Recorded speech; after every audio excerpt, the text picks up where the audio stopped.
But I find when I work with an individual, I like to go through 4 stages or 4 steps.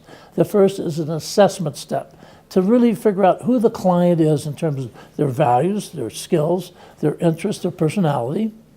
Second, I want to find out what the options are that are available to that client. That's the second step.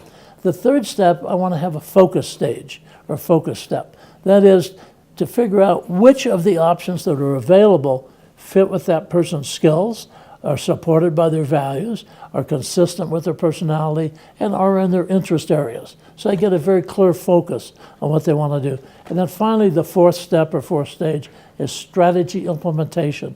And that's basically what the client does to get to their goal. Not what the counselor or helper does for them, but what the client does, the behaviors the client engages in to get where they need to go. And I think the sequence is really important. And one of the problems is, I think the popular literature out there and the newspapers, people always want to start at step 2 or step 4. So let me give you the steps. Step 1 is assessment, getting clarity on who the client is. Step 2 is exploration, helping the client take the blinders off and explore some options. Step 3 is focusing on the appropriate goal. And step 4 is strategy implementation. What do you do to get there? Well, I think unfortunately, if you start with the second step, with exploration, we did that in the late 1950s and early 60s when Sputnik went up. When Sputnik went up, we said everybody needs to go to school and become an engineer. And we got a lot of good engineers from that, but also a lot of bad engineers, because people took engineering even though they might not have the attributes of that, the interest, the values, personality for that.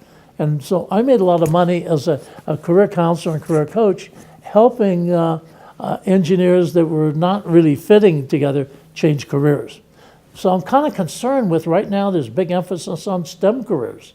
And if we just go out and look at everybody ought to have a STEM career, that might fit some people. It sure wouldn't fit me, because I'm not scientific or technology or numbers, any of those things.